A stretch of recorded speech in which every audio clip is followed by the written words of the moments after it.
আমি নামাজ পড়তে মসজিদে গেলাম, হয়েছে আর সাজগোজ করতে হইব না। তোমার গায়ের রং আমি মাইনা নিচ্ছি, তুমি কালো হইলো আমার বউ, ফর্সা হইলো আমার বউ। এখন যাও উজু করে আসো। আমি মাত্র হাত মুখ ধুইয়া ফেস ওয়াশ দিয়া কসলায় মুখ ধুই আইছি, এখন আমি উজু করুম কেন? উজু করবা কেন মানে? এসে রাজান দিছে শুনো নাই? উজু করে নামাজ পড়তে হইব না? যাও উজু করে নামাজ পড়ো। আমার না আজকে নামাজ পড়তে ইচ্ছা করতেছে না, কালকে পড়বো।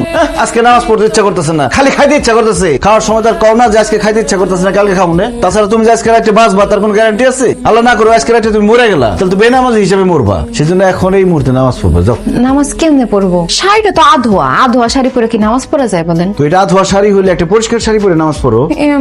মানে মানে কি সত্যি করে বলো তো, তুমি কেন নামাজ পড়তে যাইতেছো না? ধরা যখন পড়ে গেছি আর মিথ্যা বলবো না। আমি না নামাজের নিয়ম কানুন সূরা কিরাত কিচ্ছু পারি না। ইয়াল্লাহ, কি বলতেছো তুমি? নামাজের সূরা কিরাত নিয়ম কানুন কিছুই পারো না? না পারি না, আসলে অনেক ছোটবেলায় মুক্তবে গিয়ে পড়ছিলাম তো, কিছুই এখন আর মনে নাই, সব ভুলে গেছি। হ্যাঁ বলে কি? তোমার কথা শুনে মনে হইতেছে তুমি জীবনে কোনোদিন নামাজই পড়ো নাই।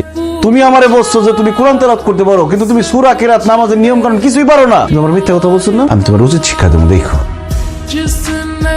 এই এত সকালে আমার আপনি কই নিয়ে যাইতাছেন? চুপ করো তো, কোথায় যাইতেছি গেলে বুঝতে পারবো। আসো। আসসালামু আলাইকুম মৌলভী সাহেব। ওয়ালাইকুম সালাম, কেমন আছো ওসমান? আছি আলহামদুলিল্লাহ ভালো। এই তুমি দাঁড়াইছো কেন? বসো। ও মা, এখানে বাচ্চারা আরবি পড়া শিখতেছে, না আমি বুম কেন? ওদের সাথে বসে তুমি আরবি পড়া শিখবা? তোমার কি মাথা খারাপ হয়ে গেছে? আমি কেন বাচ্চাগুলোকে বইসা মুক্তবে আরবি পড়া শিখো? কারণ তুমি সূরা কিরাত নামাজের নিয়ম কানুন কিচ্ছু জানো না। এখন থেকে তুমি এই যে মৌলভী স্যারের কাছে বাচ্চাদের সাথে সূরা কিরাত নামাজের নিয়ম কানুন শিখবা। অসম্ভব, এই বয়সে আমি বাচ্চাদের সাথে বইসা আরবি পড়া শিখতে পারবো না। মানুষটাকে কি কইবো কও? মানছে কি করবো এই চিন্তা যদি তোমার এতই থাকতো, তাহলে বিয়ার আগে তুমি কোরআন তেলাওয়াত শিখো নাই কেন? বিয়ার আগে দুষ্টাইম ফাজলামি করে সময় পার করছো, এখন বিয়ার পরে সময়টা কাজে লাগাও। বিয়ের পরে কেউ পড়াশোনা করে? আমি পারবো না। করতে তোমার হইবই। আমি সৌদি থেকে উমরা হজ করে আসছি, আর আমার বউ কোরআন তেলাওয়াত পারে না। আমি মরার পর আল্লাহর কাছে কি জবাব দিব? কি কো ওসমান, তোমার বউ কোরআন তেলাওয়াত করতে পারে না? না হুজুর, একদম কিচ্ছু পারে না। বৌমা, এই তুমি যদি নামাজের সূরা কেরাত কিচ্ছুই না জানো, তাইলে তুমি শুদ্ধভাবে নামাজ পড়বা কেমনে? তাই তোমার এগুলো শিখতে হইব।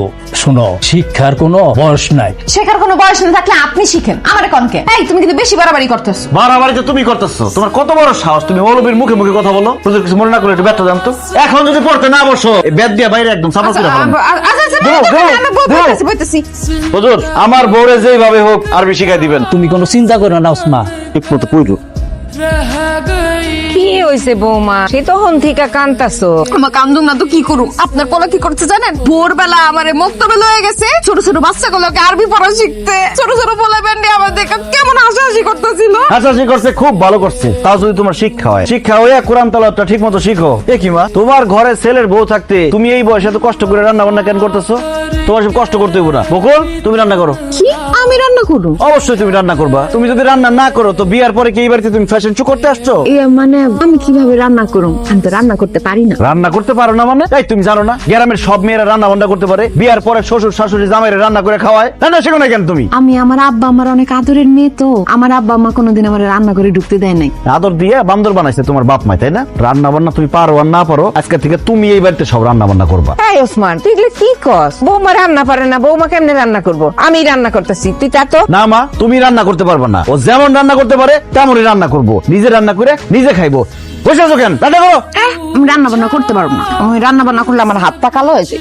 এখন মনে খুব ফর্সা যে সে কালা হয়ে যাবো গা। শোনো, তোমার বিয়ে হয়ে গেছে, তুমি আমার বউ। আমার বউ কালা হইলেও যা, সাদা হইলেও তা। সাদা কালার মধ্যে আমার কোনো ভেদাভেদ নাই। তাও তোমার রান্না করতে হইব, রান্ধো। এই ওসমান, বৌমা যখন রান্না বান্না করতে পারে না বাদ দে, ওর করা লাগবে না। তোর মা যতদিন বাইসে আছে সেই রান্না করবে, কোনো সমস্যা নাই। আবার দেখো, আমার বউরে আমি বুঝাইতেছি, এর মধ্যে তোমরা আইসো না। মা তুমি যাও তো, ওর রাঁধতে দাও। উঠো, উঠতে গেছি না। তুমি এরকম কান্নাকাটি করতেছো কেন? কান্নাকাটি করবো না তো কি করবো? তোমার কথা শুই না, রান্না বান্না করতে গিয়া ভাতের মার আমার হাতের উপর পড়ছে, হাতটা পুরো জ্বললা পুড়ে গেল। একদিন রাঁধতে গিয়ে এই হাত পুড়ে ফেলাইছো। এবার চিন্তা করে দেখো, আমার মা বছরের পর বছর রাঁধে, তাহলে কতবার তার হাত পুড়ছে। শোনো বকুল, এখন যদি তুমি তোমার শ্বশুর শাশুড়ি রান্না করে খাওয়াও, তাহলে যখন তুমি শাশুড়ি হইবা, তোমার পোলার বউ তোমার রান্না করে খাওয়াই। তোমারে বিয়ার পর থেকে বুঝতেই আছি, আমার তো মনে হইতেছে তুমি আমার স্বামী না, তুমি আমার শিক্ষক। যা করতেছি তোমার ভালোর জন্যই করতেছি। দেখি হাতটা এদিকে দাও। কেন? আরে তোমার হাতটা পুড়ে গেছে, মলম লাগাই দিয়ে দাও। হইছে আর দাম লাগবো না। শুনো না, ওই আমি ভাবতেছিলাম কি, কয়দিন বাদেই তো রোজা, রোজার দিনগুলা আমি বাপের বাড়িতে থাকতে চাই। এইসব কথা আমার বলে কোনো লাভ নাই। আমাদের সংসারের সভাপতি হলো আমার মা, আর সেক্রেটারি হলো আমার আব্বা। যা কর তাদের কম। মা, আব্বারে নিয়ে একটু আমার রুমে আসো তো। আম্মা, কিছুদিন পর তো রোজার মাস শুরু হইব, আমি ভাবতেছিলাম রোজার মাসটা আমি আমার বাপের বাড়িতেই থাকবো। অবশ্যই যাবা। তবে একটা কথা, ঈদ কিন্তু আমাদের সাথেই করতে হইব।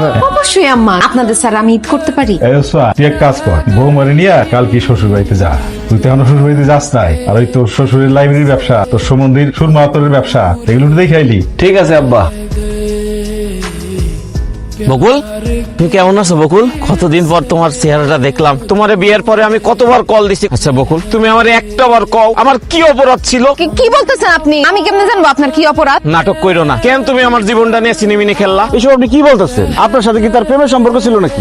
শুধু প্রেম না, গভীর প্রেম। বিয়াই, আপনি ওর চোখের দিকে তাকায় দেখেন, ও এখনো আমার ভালোবাসে। এই গাঞ্জটির বাচ্চা, আমি তোর কোন কালের বিয়ে? তুই আমার বিয়ে করছ কেন? আরে কি কর, আপনি বকুলের দেবর না, সেই হিসেবে তো আপনি আমার বিয়াই লাগেন। বেয়াদবের বাচ্চা, আমি ওর দেবর না, আমি ওর জামাই লাগি। হাই হাই, কি কন ভাই? বকুল, এটাই তোর জামাই? ও জাকিরের বাচ্চা, এটাই আমার জামাই। তোরে আজকে জুতা দিয়া পিডাইয়া আমার মনটা চাইতেছে আমি তোমার জুতাটা পিটাই। না না না, তোমার মতো বিশ্বাসঘাতক বেঈমানের সাথে আমার কোনো সম্পর্ক থাকতে পারে না। তুমি যাও তোমার বাবার বাড়িতে, আমি ফেরত যেতেছি। না না না না, দেন, আমার ভুল হয়ে গেছে। আমি আপনার কাছে মাপ চাইতেছি, আপনি আমার মাফ করে দেন। আমার স্যার, আপনি যায়েন না। তাহলে কান ধরো, কান ধরে কও জীবনে আর কোনোদিন তার সাথে দেখা করবো না, কথা বলবো না, কোনো সম্পর্ক রাখবো না। আজকে থেকে সে তোমার চাচা। এই যে কেন ধরতেছি? আপনি যা করবেন তাই হইব। কিন্তু আপনি আমার মাফ করে দেন। ঠিক আছে, এইবারের মতো মাফ করলাম, কিন্তু মনে রাখবে এটাই প্রথম, এটাই শেষ। আসো।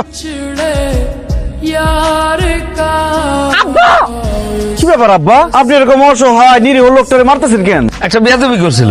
মিছা কথা কইতাছে জামাই। এই লোকটার এনতে আমি সুদে টাকা নিছিলাম, দিতে পারি না দেখে সে আমাকে এইভাবে মারতাছে। ওরে আল্লাহ, এটা আমি কি শুনলাম আব্বা? আপনি সুদের কারবার করেন, আপনি সুদখোর।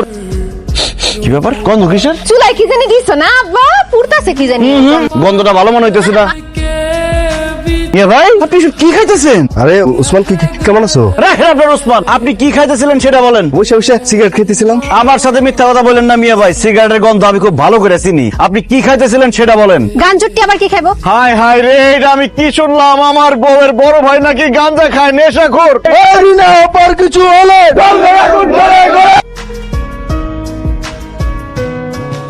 হাই হাই রে, কি ভাইবা আমি এই ফ্যামিলিতে বিয়ে করলাম? এখন তো দেখতেছি শাশুড়ি রাজনীতি করে, শ্বশুর সুদ খায়, সম্বন্ধী নেশাখোর। না না না, এই ফ্যামিলির সাথে আমি কোনো সম্পর্ক রাখুম না বকুল। আমি তোমার আজকে তালাক দেবো।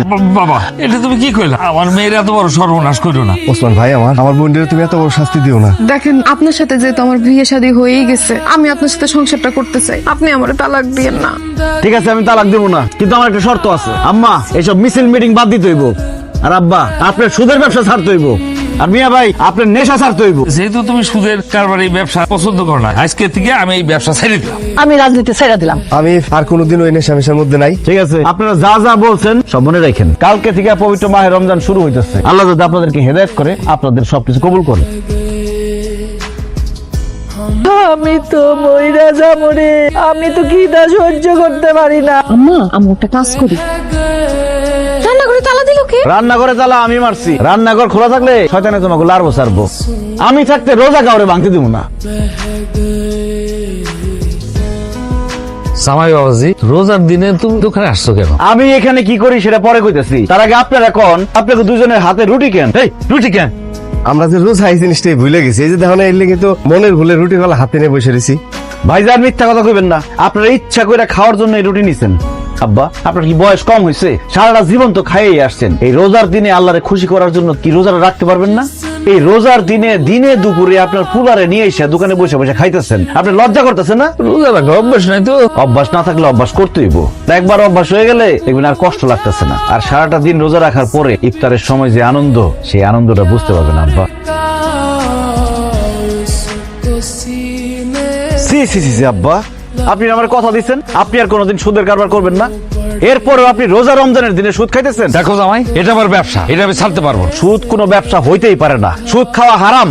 আমি থাকতে আপনার সুদের ব্যবসা করতে দেবো না। সুদের ব্যবসা আমি করব, সুদ খাবই। তোমার ভালো লাগলে তুমি থাকবা, নাহলে চলে যাও। আমি চলে যাবো। তোমার শ্বশুর যা কইছে একদম ঠিক কইছে। আমার কতদিনের স্বপ্ন আমি মহিলা চেয়ারম্যান হব। বকুল, তোমার মা বাবা সবাই তাদের মতামত জানাই দিচ্ছে। তুমি কি কিছু বলবা? আমি আর কি কমু? আমার বাবা মা যা বলছে আমিও তাদের সাথে একমত। আমি যেমন আছি তেমনই থাকুম। আমি আপনার জন্য নিজের এত পরিবর্তন করতে পারবো না। ও আচ্ছা বকুল, আমি সবসময় চাইছিলাম একজন নম্র ভদ্র নামাজি পরহেজগার মেয়ে আমার বউ হইব। তোমার সেরকম গইরা তোলার চেষ্টা করছিলাম। বকুল, কোনো বেনামাজি বেরোজগারি বেপর্দা মেয়ের সাথে আমি সংসার করব না। যার ভাই একজন নেশাখোর, মা একজন মিথ্যাবাদী, তাদের সাথে আমি কোনো সম্পর্ক রাখবো না। এই সিদ্ধান্তটা আমি আমার আর আমার ভবিষ্যৎ প্রজন্মের কথা চিন্তা করে নিলাম। বকুল, আমি বাড়িতে যাইতেছি, বাড়িতে গিয়ে তোমার কাবিনের টাকা আর ডিভোর্স লেটার পাঠাই দেবো। ভালো থাকো, ভালো মানুষ হয়ে থাকো।